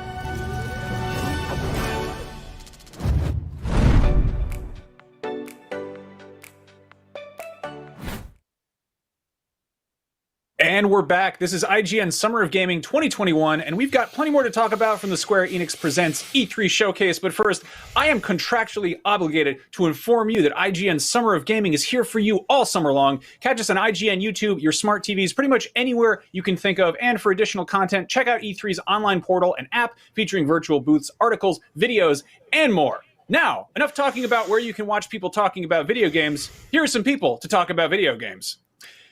Babylon's Fall. True. Let's get into this. Mitchell, this is you. Go nuts. Oh man. This looked way different than what I was expecting. We saw Babylon's Fall. We saw like a gameplay teaser of it back at, I believe, State of Play last year, and it looked like a different game. That isn't Babylon's Fall. Now we're looking at Final Fantasy VII First Soldier here, which is that's okay. So it looks like they kind of redid the art style. It looks very watercolor heavy. The big thing that I don't think a lot of people were expecting is that this is going to be a multiplayer game, and not only that, it's a live service title. It just, I am the biggest Platinum Games fan, I think, at IGN. I say even underwhelming Platinum Games is like just an example of some of the best action games out there. I'm still waiting for the hook of this game. I feel like every Platinum Games has like some sort of hook, whether it's Metal Gear Rising being the Zandatsu thing that you do, Astral Chain having you control a mech and your player at the same time. Every Platinum Games has like a hook that kind of makes combat look exciting. I haven't seen that yet with Babylon's Fall. And so, yeah, I don't know, man. It pains me to say that this was a very underwhelming trailer, unfortunately. Yeah. I don't know how you guys felt. Cam, you had some thoughts on this, yeah? Yeah, I feel the same way. Mitchell kind of echoed everything that I feel about this game. It's just I thought that this was going to be like a single player action adventure title, and it's seemingly a multiplayer based play with your friends, which I'm not opposed to that. It's just, I guess this is just something we haven't really seen from Platinum before. So maybe that is another thing that's just rubbing me the wrong way. It's just I had completely different expectations. Like I'm not gonna completely count it out, but this did not make me more excited for the game. It made me less excited for the game.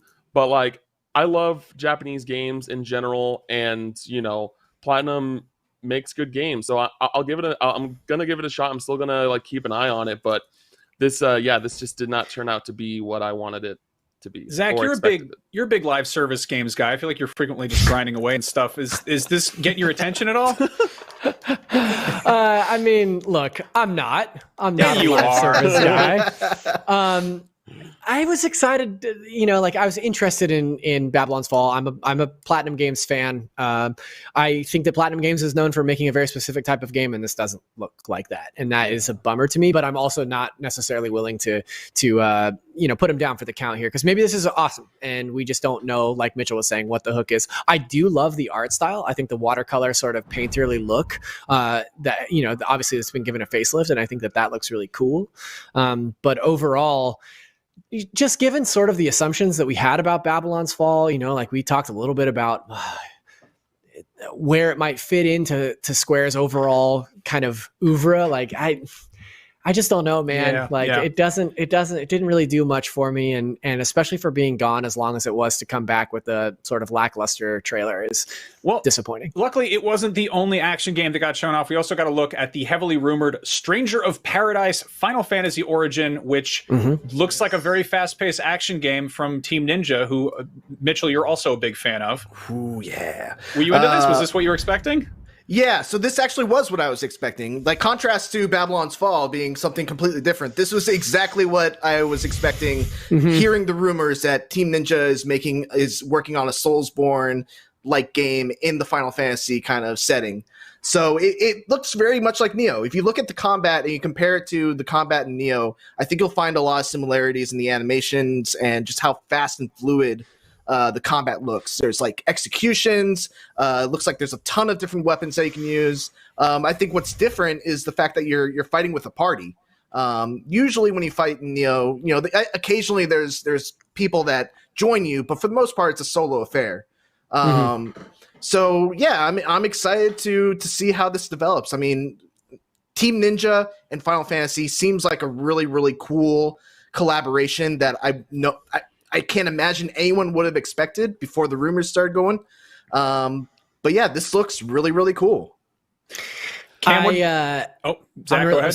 Yeah, sorry, just real quick. I'm really stoked for this because it is exactly what we expected. Like when those rumors started flying around that Team Ninja was developing a Final Fantasy Souls-like Final Fantasy game. Like in my mind, it's like, okay, Nioh, but make it Final Fantasy, and that's exactly what this looks like. So like I'm on board. Like I think this looks really cool, and as a Souls guy and a Final Fantasy guy, this is obviously right up my alley. I'm kind of curious to see what they do with the difficulty. I feel like Final Fantasy is historically a much more accessible franchise, and I'm curious if there's like difficulty options in this game, just because Nioh is tough as nails. I mean, it's historically Final Fantasy has been turn-based, which is the exact opposite of what Team Ninja does. They typically, beat the crap out of you. So that's an interesting choice. But Cam, you're a big Final Fantasy guy. Is this get your attention? Yeah, I'm definitely in. Like, saw Tetsuya Nomura, creative producer. I'm like, all right, I'm in. And just seeing the gameplay looks great. Team Ninja has been making both Nioh games, and both of those reviewed very well. I'm really excited for it. Just wait and see. What I'm most curious about is just the title of it being Final Fantasy Origin. Like, what is it the origin of? Like, we have all these Final Fantasy games, and a lot of them are in their own unique universe, right? There's some like rumors like, 7 and 10 are connected, and like they try to do that Crystal like universe with 13 and like 15 and things like that. But like, what is this like leading up to? Like in something that we already know, or is this just like, hey, this is the origin of a new franchise that we're doing?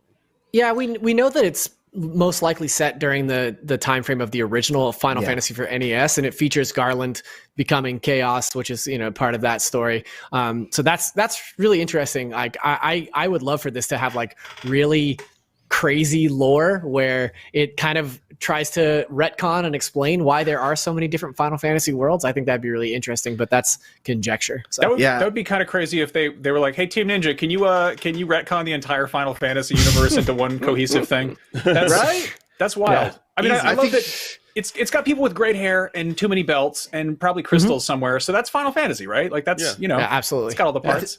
I think the really exciting implication is that this is a new series that could potentially go through the Final Fantasy games and just give them a Origins style, action game, which is really, really exciting to me.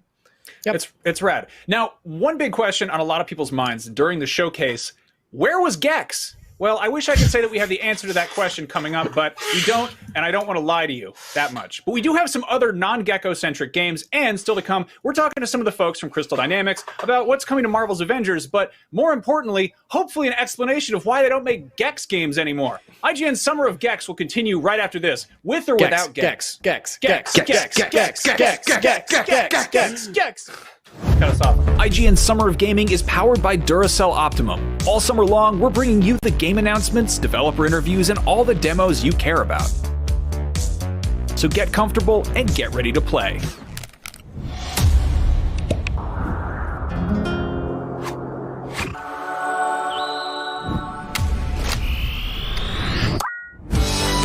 Upgrade your Xbox controller with Duracell Optimum batteries today.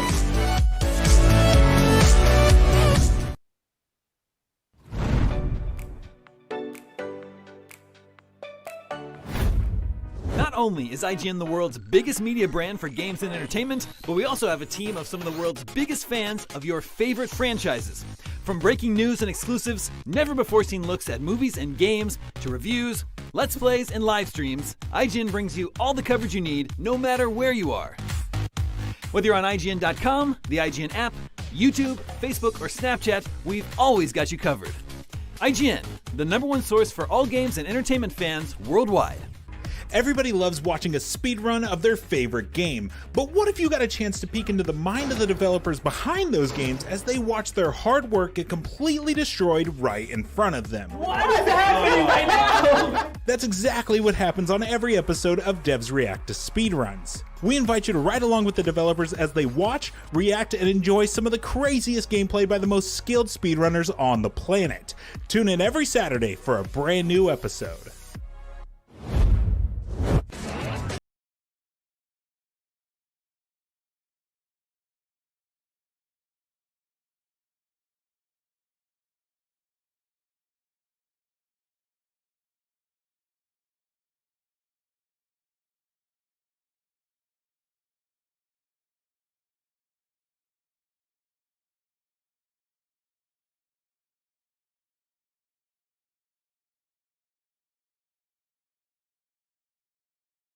In a world with non-stop news about Marvel, DC, Star Wars, you need a show with accurate reporting, hard-hitting commentary, and me, Akeem Lawanson, host of IGN's news show, The Fix Entertainment. Whether it's the latest superhero scoop, film fiasco, or anime announcement, I'll be here covering all the breaking movie, TV, and streaming news that matters most to you. Make sure to catch The Fix Entertainment on IGN for your fix of entertainment news.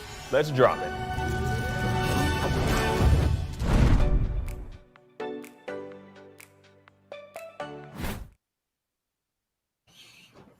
Hello once again, this is IGN Summer of Gaming, where a kid can be a gaming kid. When you're here, you're gaming family. You're gonna love the way you look. Gaming, I guarantee it. Now, before I get us sued, let us talk more about Square Enix Presents. While we were taking a break, actually, we got a little bit of news about a demo. Cam, what's up? Yeah, so the Stranger of Paradise Final Fantasy Origin demo that was teased at the end of the trailer for PS5 will be available starting today at 8 p.m. Pacific time, and you can download it on your PS5 until the 24th of June. After that, I assume it'll be delisted. That is awesome. Now we're showing Stranger... sorry, what did I say? There are too many strange things. Life is Strange. Not Stranger Paradise, not Stranger Things. Life is Strange. We got to look at True Colors. Cam, tell us about this. Yeah, so this is the latest Life is Strange game. This is from Deck 9, who did Life is Strange Before the Storm, which is the prequel to the original Life is Strange game. And you are now in this rural town and where your brother lives and unexpectedly dies, and you are trying to find out what was the cause of his death. And the character you play as, she has the powers of like sensing emotions, and she uses that power to help solve the mystery of her brother's death. And she also meets people, and we saw in the trailer how she kind of learned that there was something regarding this couple's relationship on whether or not to tell the woman about what the man was hiding from the relationship. So typical Life is Strange things where you make choices, and the choices that you make will affect the overall story. And that's coming out later, September 10th, I believe, on PlayStation and Xbox and PC. And then if you pre-order the Ultimate Edition, you'll get the Life is Strange Remastered Collection, which includes Before the Storm and the original Life is Strange with Sam and Max and Chloe. Nice. It's crazy. Life is strange. Life is strange, and it's kind of crazy how that series went from like a little sort of almost indie feeling episodic thing, and now it's actually like a decent sized franchise. Now let's call it out. I feel like a lot of people wanted something more. I feel like we're maybe kind of hoping to see more about that old Final Fantasy VII remake. Like, we just got Intergrade, the intermission. It's out now. I feel like even just a mention of that and a hint of what we're going to see next. What did you guys think was missing, Zach? Yeah, that's one of the big ones for me. I mean, look, man, a lot. Like, I'll be honest, that was a pretty disappointing showcase to me. Like, I as much as I love Square, I was really hoping to see more Final Fantasy. I think that there was a lot missing. Final Fantasy VII Remake, I think, is probably at the top of everyone's list right now. First of all, I didn't anticipate loving that remake as much as I did the first part. Like, I'm a Final Fantasy VII kind of a fair weather fan, but man, I thought the remake part 1 was so killer, and it ends on such a cliffhanger that I think everybody's kind of clamoring to see more of that game, or part 2 of that game, I should say. And what better time to show it off than E3? And if I don't think that there's any delusions that we're probably a ways out from Final Fantasy VII Remake Part 2, but the idea that we didn't see any of it today means that we're probably even further out than we might have thought. And while I'm clearly right in the middle of playing Intermission with Yuffie and those cats, I would love to see what's going on with that story. I would love to see what's next, and not having it here today was definitely a disappointment. Yeah, like we're rolling a sizzle reel that they showed, and I feel like a lot of the stuff that was in that wasn't even getting mentioned. Cam, what was missing for you? What were you hoping to see that you didn't get to see? I mean, I think it's crazy that we didn't see any Final Fantasy 16. You know, that was announced kind of out of nowhere during a PS5 showcase last year, and you know, they even said in a magazine interview, I forgot the source unfortunately, but they said that they were planning for that game to come out this year, and and you know, with that not being shown there, I think that all but confirms that it's not coming out this year. Well, I mean, I don't know if that's confirmation. They definitely said, like, oh yeah, I don't think it's in the trailer, you know, they said look for more information in 2021. Yeah. And again, like, I think that when you come to a press conference specifically around E3, like, you're expecting to see something like that, you know, and like, I didn't think that we would get a release date, but I was hoping to see a second look at it. I was hoping to get like more gameplay, maybe a nice little explainer with a little dev diary like they offered for a couple of the other games. But yeah, Final Fantasy 16 also sorely lacking one that is like right dead center of my radar. I'm really stoked for that game. I mean, it was so bummer to not see it. That is what, like, PlayStation 5 timed console exclusive at the very least. Yeah. And Sony hasn't done anything, so I feel like if we get a state of play sometime soon, it's probably going to show up in there, hopefully. Yeah, that's exactly what I was going to say, is that I assume that, you know, or I hope that they show both 16 and 7 Remake both show up at whatever Sony does a next state of play. We'll get something there, because both of those are going to be PS5 console exclusives for the time being, so... Now, we didn't, like, we got a bunch of Final Fantasy stuff. We also got the Final Fantasy, like, collection, like the first, 6 games? Cam, you got very excited about that and then a little bit underwhelmed at the end. What happened? Yeah, so, like, I was, you know, these games have been kind of hard to get a good version of the original, like, pixel art. You know, a long time ago, like a few years back, Square Enix put like a lot of them on Steam, but they redid the art style in a really yucky way.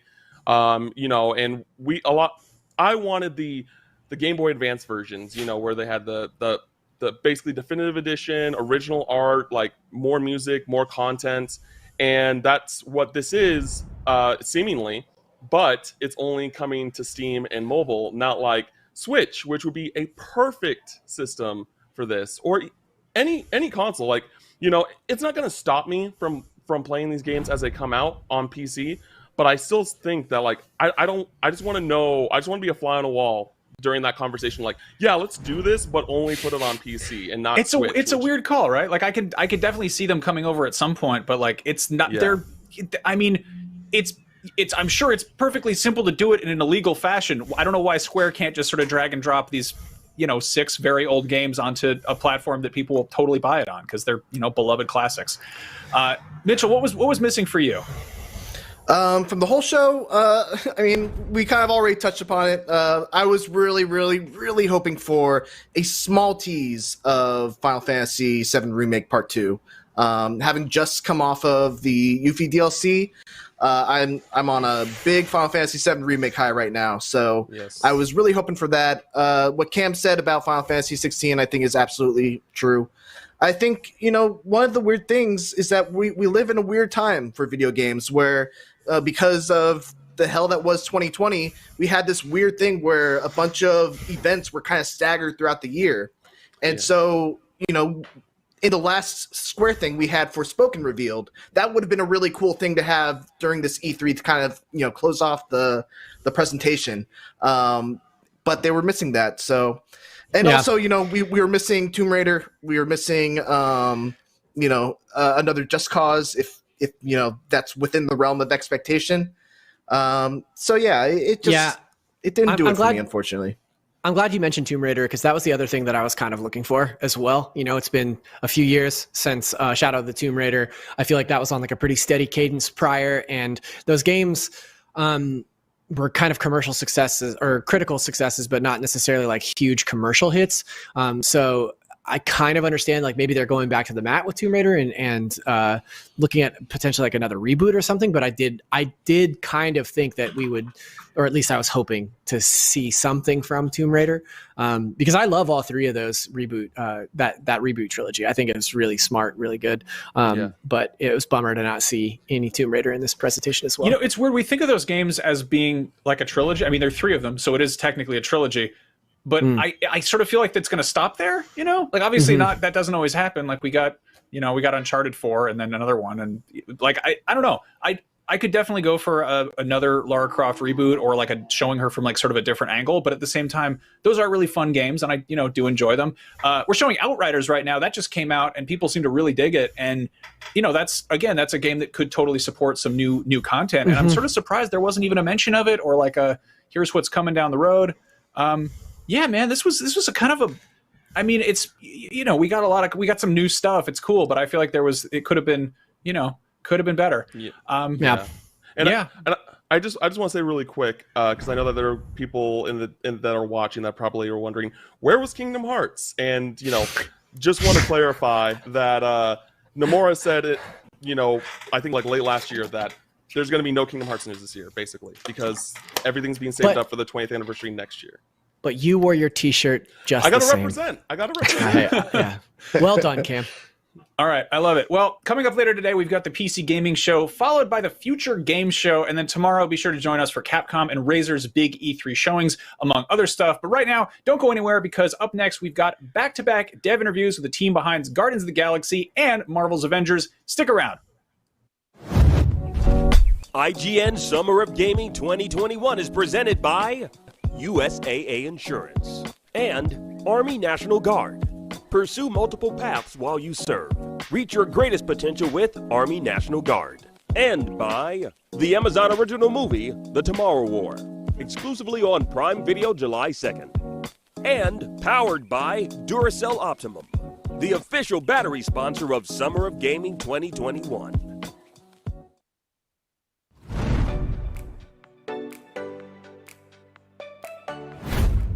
Not only is IGN the world's biggest media brand for games and entertainment, but we also have a team of some of the world's biggest fans of your favorite franchises. From breaking news and exclusives, never-before-seen looks at movies and games, to reviews, let's plays, and live streams, IGN brings you all the coverage you need, no matter where you are. Whether you're on IGN.com, the IGN app, YouTube, Facebook, or Snapchat, we've always got you covered. IGN, the #1 source for all games and entertainment fans worldwide. In a world with non-stop news about Marvel, DC, Star Wars, you need a show with accurate reporting, hard-hitting commentary, and me, Akeem Lawanson, host of IGN's news show, The Fix Entertainment. Whether it's the latest superhero scoop, film fiasco, or anime announcement, I'll be here covering all the breaking movie, TV, and streaming news that matters most to you. Make sure to catch The Fix Entertainment on IGN for your fix of entertainment news. Let's drop it. If you're not following IGN on social media, what are you waiting for? We're constantly updating our feeds to bring you the latest news, gameplay, custom original content, the best user-generated videos and art, memes, and a whole lot more. Be part of the conversation throughout the year. Follow IGN on Instagram, Twitter, Facebook, TikTok, and Snapchat. What's up, everyone? Sydney here to bring you a little update about the future of IGN on YouTube. We've been listening to your feedback, and it seems like some of you are more into games, while others are more interested in movies and TV. So we got to thinking about it and decided, why not both? Our main channel will still bring you all the biggest news, reviews, previews, and trailers to keep you up to speed on the most important highlights. But if you only want games content 24/7, head over to IGN Games. Movies and TV more your thing? Check out IGN Movies and TV. More channels, more of the stuff you love, more IGN.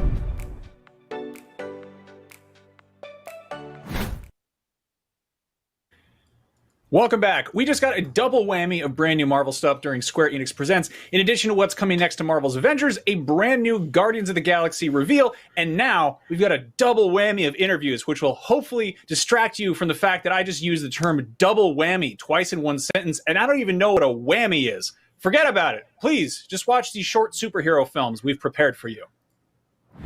Marvel's Guardians of the Galaxy game is on the way, and to talk about it, we have some extra special guests. Hey, true believers, this is Bill Roseman, VP of Creative here at Marvel Games. Hi guys, my name is Jean-François Dugas. I'm the Senior Creative Director at AYUDAS Montreal. And I'm Mary DeMarle, and I am the Senior Narrative Director at AYUDAS Montreal, and super excited to talk about this game today. Yes, I'm super excited. You know, we all just saw the demo where in this Guardians of the Galaxy game, you know, the player controls Star-Lord in a third-person action adventure where the other Guardians follow him around, you know, banter with him, give him a hard time, and he gives them commands during battle, which I thought was really interesting. So my first question for you guys is, you know, what made you want to showcase Star-Lord as the player character and have him control the Guardians, as opposed to, you know, letting the player switch between the characters or make it a multiplayer game or something like that? When we started this project, the first thing we did is to discuss with Marvel Games, Bill and his colleagues, and initially the talks were about like, we want you guys to run with the Guardians of the Galaxy and make it your own, create a new version that will feel fresh and unique and everything. So when we came back to Montreal, we started to discuss about different opportunities like multiplayer, co-op, or anything. But we were looking at what is the Guardians of the Galaxy. And it's all about the characters, and it's all about those colorful personalities clashing with each other, and sometimes like getting along. And it's a mix of all these things with their qualities, their flaws. And we were, you know what, like, it would be freaking awesome if you could be one of the Guardians, and putting you at the center of that team and surrounded by those characters. And this is how it came to be like, well, if you're Star-Lord, you're the so-called leader because you're not necessarily leading them officially. And sometimes the Guardians, they will make decisions on their own and everything. But we thought like that kind of, I would say that ecosystem in which like they can be characters on their own, make their own decisions, have their own reactions, and you as the so-called leader, the player, decide how to react to those things. And we thought that the purpose of that was really, really, really exciting. So we dove into that and explored what it would mean for the game.